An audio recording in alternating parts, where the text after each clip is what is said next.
Boa tarde, Sala de Emprego agora ao vivo para a internet. E eu converso com o consultor Eduardo. Eu perguntei o sobrenome dele, mas é muito difícil, eu vou perguntar para você pessoalmente, Eduardo. Que sobrenome? Chiniachiki.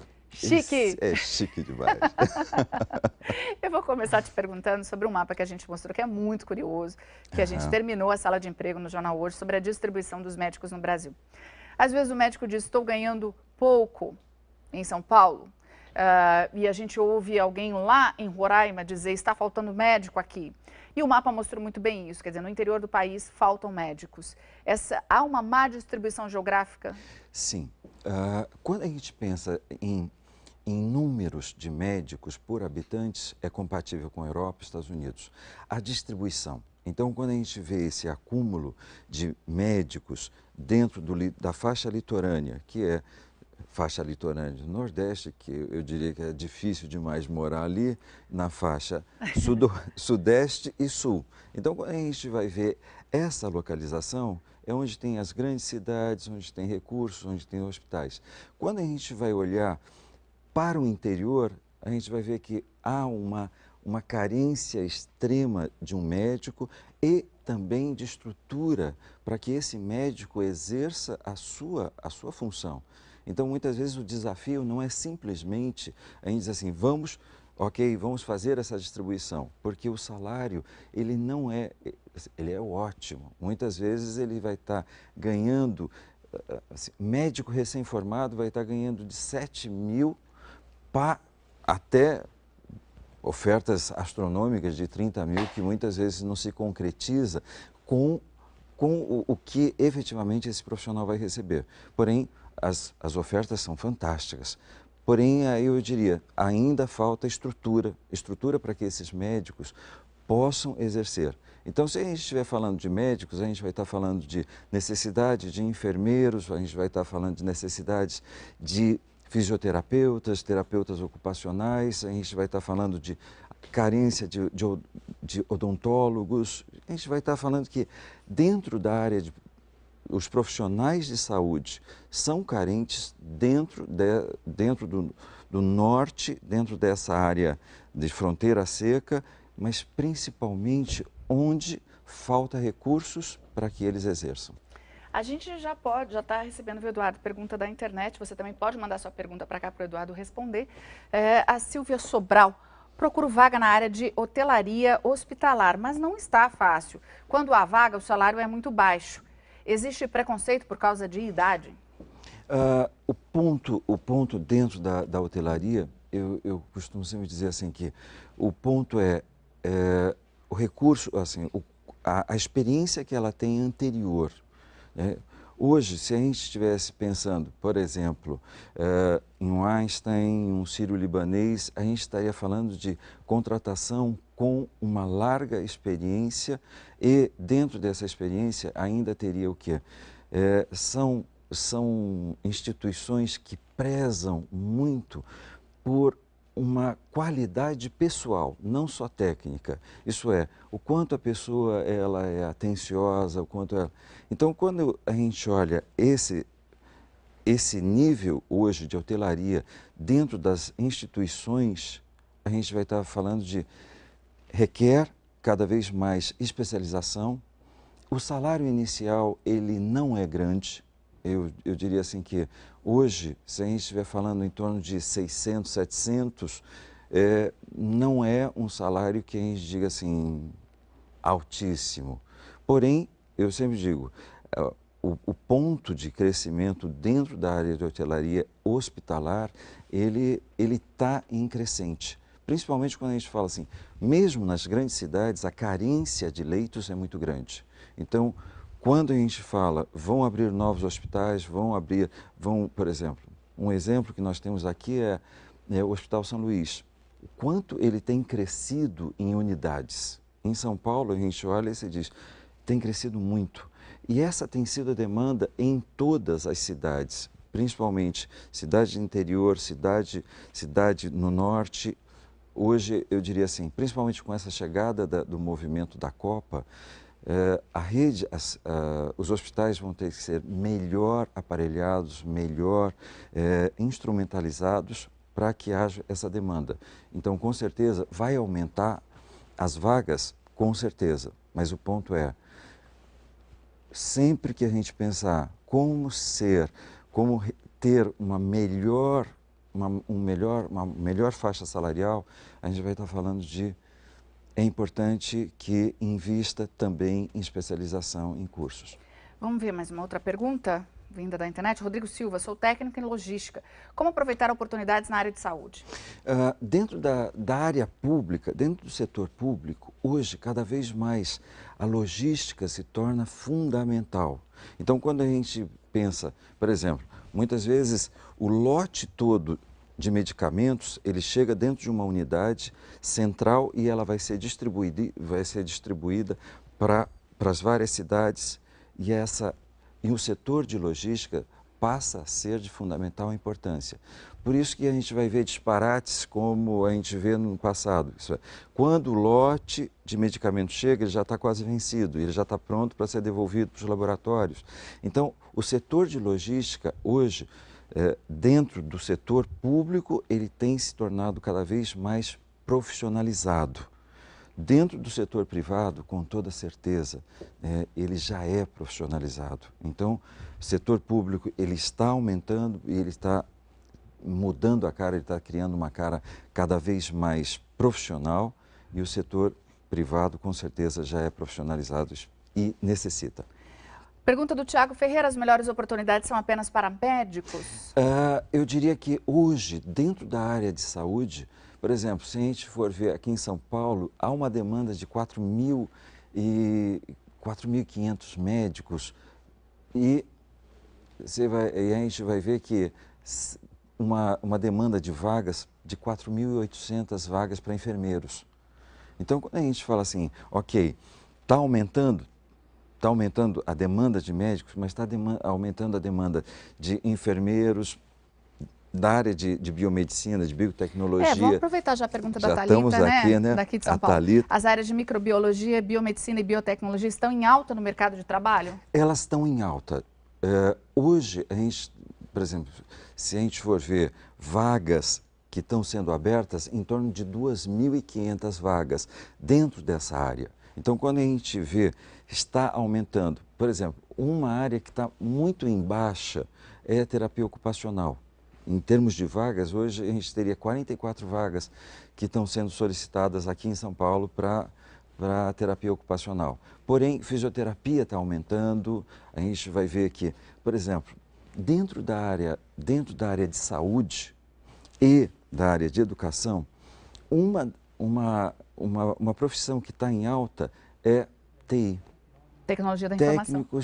Tecnologia de informação, engenharia de computação, porque cada vez mais a gente está falando que a tecnologia, os recursos, tudo está em rede, tudo está em comunicação, tudo está sendo automatizado. Então, esses profissionais, eles estão tendo uma demanda muito grande. Para você ter uma ideia, hoje a gente está falando de 17.000 vagas sendo requisitadas, tanto da área de saúde quanto da área de educação. Isso é muito mais do que médicos. Vamos falar um pouquinho de educação, porque a Marília está perguntando, com a alta na área de educação, como ficam os salários dos professores. Antes do Eduardo responder, Marília, a gente preparou, como eu já havia chamado na sala de emprego do Jornal Hoje, a gente preparou um VTzinho com os maiores salários na área de educação. Aí eu vou pedir para o pessoal rodar, só para você ter uma ideia, já para ir embasando a sua pergunta. Vamos ver? Olha só, na área de educação, as maiores variações salariais dentro do ensino fundamental e médio de 2012 a 2013 foram de professor, 18,69%, e que ganham R$ 2.661,87. Do ensino superior foi o coordenador acadêmico, 43,85%, R$ 3.812,55 de salário, e de cursos profissionalizantes foi o de instrutor de informática, 27,47%, e salário de R$ 1.268, média do professor, R$ 6.492,60. Agora, Eduardo, se você quiser responder a pergunta da Marília, a gente já tem uma base aí do que a gente já explicou. Existem algumas restrições, por exemplo, restrições negativas, isso é uma questão meio histórica dentro do setor. Por exemplo, quando a gente fala ensino fundamental, ele é municipalizado, então ele tem um piso, e aí ele tem umas restrições, e aí a gente começa a ver que aí ensino médio ele é estadual e federal, então novamente tem restrições. Quando a gente fala a alta, ela vai estar dentro da área privada, dentro do setor privado da educação, onde cada vez mais se investe em manter, em reter talentos, e aí a alta salarial dos professores realmente é verificável. Porém, eu diria assim, dentro de um cenário geral, por exemplo, se a gente pegar mesmo ensinos técnicos, se a gente pegar as escolas federais, elas estão defasadas do setor privado. Então, quando a gente fala assim, ok, está aumentando uma demanda de redes de ensino, cada vez mais mantendo o padrão, aumentando o padrão de qualidade, ok, agora a gente está falando de mensalidades mais altas. Então, se investe na retenção desses talentos, mesmo quando parte desses talentos, eles operam dentro do setor público. Então, às vezes, você tem um período que o professor está dando aula na rede pública e um outro período que ele está dando a mesma aula na rede privada. E aí as diferenças salariais é notória. Então, por isso, quando a gente fala assim, como que vai ficar? Infelizmente, nós acabamos de ver uma greve dos professores solicitando exatamente o quê? Que o piso salarial que foi negociado em 2008 e que não foi aprovado, que foi questionado no Supremo, possa ser implementado. Quer dizer, então é um direito que os professores adquiriram que está sendo questionado em justiça. Quer dizer, se esse direito for implementado, nós vamos ver que não é satisfatório, porém ele vai ser mais próximo do justo. Ricardo, a gente já recebeu sua pergunta, mas antes, já que a gente está falando de salário, eu vou seguir aqui essa ordem e vamos falar então da média salarial dos profissionais de saúde. Os melhores salários são de diretores de administração hospitalar que ganham mais de R$19 mil em média. Coordenador de medicina clínica, R$ 12.350. E médico oftalmologista, R$ 12.033 e ali os 79 centavos. A fonte é Cato. Vamos lá agora para a pergunta do Ricardo. Os hospitais estão se profissionalizando ou ainda são geridos por médicos sem formação administrativa? Eu diria, Ricardo, que até uns 5 anos atrás era possível que existisse profissionais que administrassem sem essa profissionalização. Eu digo isso porque cada vez mais a gente vê gestão hospitalar, MBA de gestão hospitalar, cada vez mais profissionalização, cada vez mais investimento para que os recursos eles não sejam administrados de uma forma amadora hoje. Então, por exemplo, cada vez mais o setor público começa a se espelhar no setor privado. Então, o setor privado, ele vê o quê? Que quando ele consegue efetivar um lucro aqui, pequenininho aqui, o lucro maior, ele se torna cada vez mais, a gente vai dizer assim, mais rentável para os acionistas dessas instituições. Agora, quando a gente olha, assim, tem sido uma grande defasagem em termos do quê? Se a gente estiver falando de administração de postos de saúde, se a gente estiver falando de estruturas menores em que muitas vezes é um médico sem a menor preparação para fazer gestão de pessoas, sem fazer a gestão de recursos, gestão de projeto. Então, às vezes a gente fala assim, postos de saúde que teriam condições para implementar até ações muito simples de serem efetivadas, acabam não acontecendo por falta do quê? o ego excessivo de alguns profissionais, dificuldade de fazer essa gestão, de fazer com que todos os profissionais se sintam parte de um contexto maior, comprometidos com o resultado, com a comunidade. Então, nesse sentido, a gente vai ver que quanto a gente for para setor, assim, áreas onde, por exemplo, posto de saúde, com certeza nós vamos estar falando de estruturas extremamente amadoras dentro do ponto de vista administrativo, não profissional, administrativo. A Elaine pergunta, com tantos cursinhos e faculdades abrindo, ainda tem espaço para empreendedores na área de educação? Elaine, vou dizer que sim.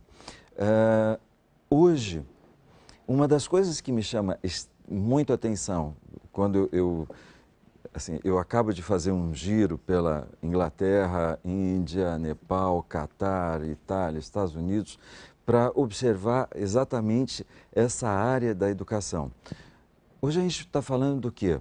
A gente está falando que existem escolas fantásticas que fazem o quê? Eles juntam professores e os professores fazem uma cooperativa. Talvez vocês tenham uma ideia em termos de Unimed, que é uma cooperativa de profissionais da área de saúde que se juntam e criam uma grande estrutura para o atendimento ao público. Quando a gente fala isso, a gente está falando do quê? Existe essa mesma alternativa dentro da área da educação. Então, muitas vezes a gente fala assim, a falta da visão empreendedora de alguns educadores fazem com que ele perceba que só existe uma única alternativa. Eu tenho que encontrar alguém, alguma instituição que abra um espaço para que eu dê aula. E eu vou receber de acordo com o que eles desejam pagar, ao invés de poder criar uma estrutura, uma cooperativa para que, eu diria assim, essa mesma estrutura de cooperativas que teriam nas grandes redes de ensino, eu diria assim, o que impede que os educadores possam criar uma cooperativa regional, estadual e nacional para gerar exatamente isso. Assim, melhores salários administrados não por educadores, mas por donos das suas unidades. O Lúcio de São Paulo diz que tem 30 anos e é formado em publicidade. Como os salários não estão bons, vale a pena largar tudo e fazer medicina? Lúcio, eu diria o seguinte,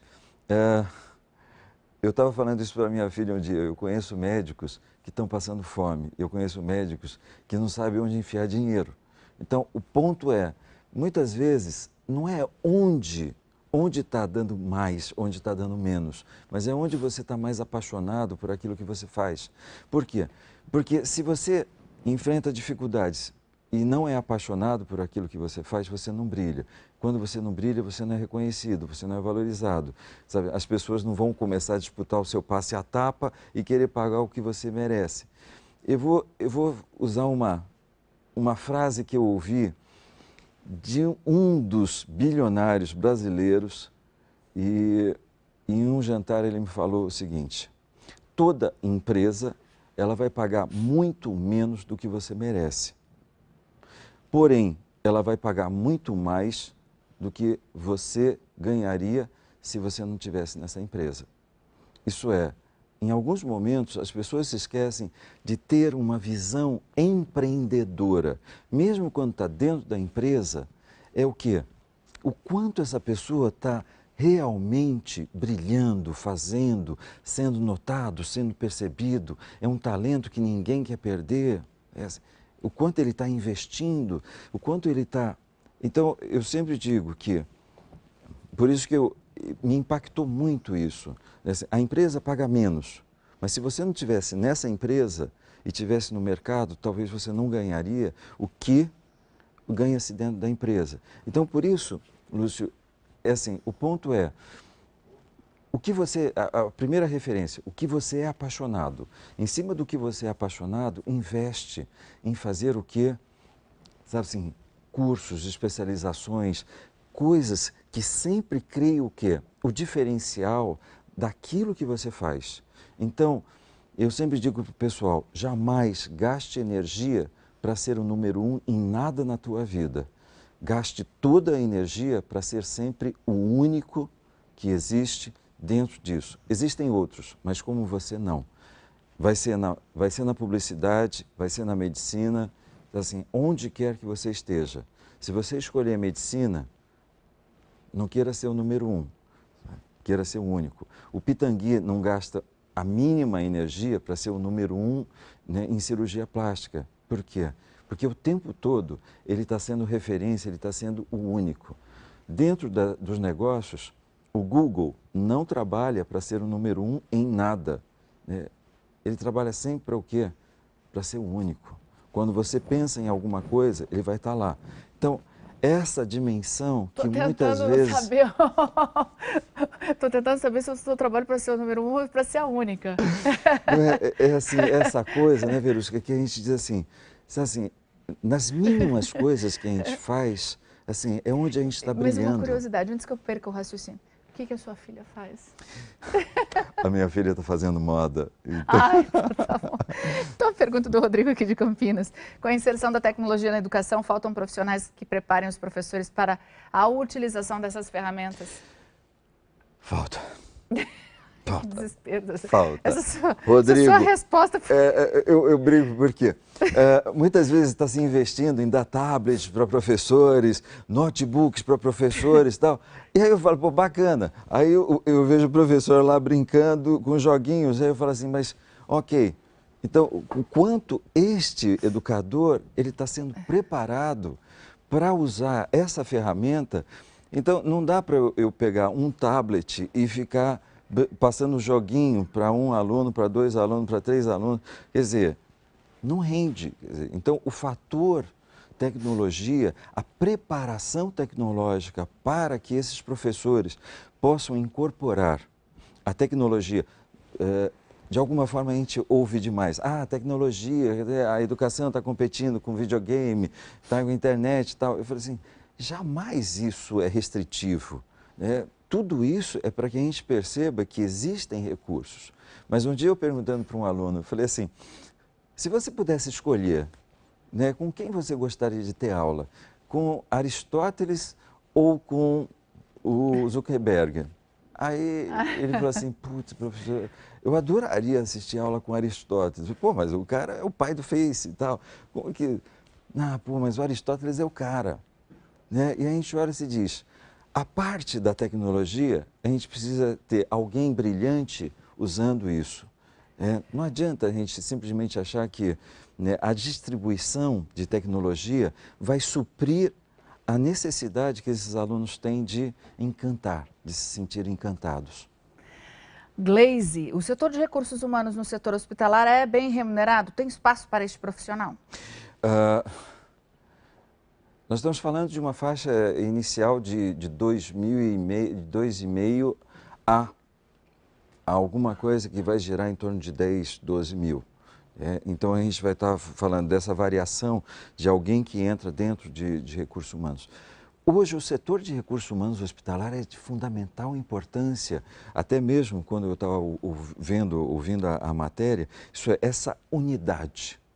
Então, quando a gente fala assim, vai abrir um centro de diagnóstico nuclear, a gente precisa estar preparando essa turma, estar vendo quem são, qual é a contratação, ele está alinhado com a estrutura, com as pessoas. Então, é aquele momento que, hoje, eu diria assim, uma má contratação feita vai gerar perdas muito grandes, perdas financeiras muito grandes para uma estrutura. Então, saber fazer essa gestão de recursos humanos, saber estimular a gestão de pessoas dentro, ela é de fundamental importância e cada vez mais está sendo valorizado. Então, não é... Antigamente, eu dizia o seguinte, que o RH era simplesmente uma palavra, uma expressão diferente de departamento pessoal. Era que cuidar de contratação, demissão, férias vencidas. Hoje, cada vez mais, recursos humanos está sendo uma parte de fundamental importância e estrategicamente importante para gerar unidade dentro de todo um contexto organizacional. Bom, eu conversei aqui com o consultor especialista Eduardo Chique, que é mais fácil falar o sobrenome dele assim. Pedi pra você falar seu sobrenome todo de novo. Chini chique. Eu acertei o chique. Obrigada pela sua participação. Verusca. Obrigada por responder a pergunta dos nossos internautas. Muito Imagina, obrigada. todo prazer é meu, tá? E você que ficou com a gente até agora, muito obrigada. A Sala de Emprego volta na próxima segunda-feira com a continuação da série. A gente ainda vai falar sobre empregadas domésticas. Será que elas vão desaparecer? Será mesmo? A gente ainda vai falar sobre petróleo, gás, vai falar sobre submarino, a gente vai falar sobre as novas relações nas empresas. Será que a gente vai trabalhar em casa? Será que a gente vai fazer menos hora extra? Será? Será mesmo? Então acompanhe essa série durante todo o mês de maio, no Jornal Hoje, aqui na internet também, que a gente vai estar sempre discutindo todos esses assuntos. Então, até a próxima segunda-feira. Tchau!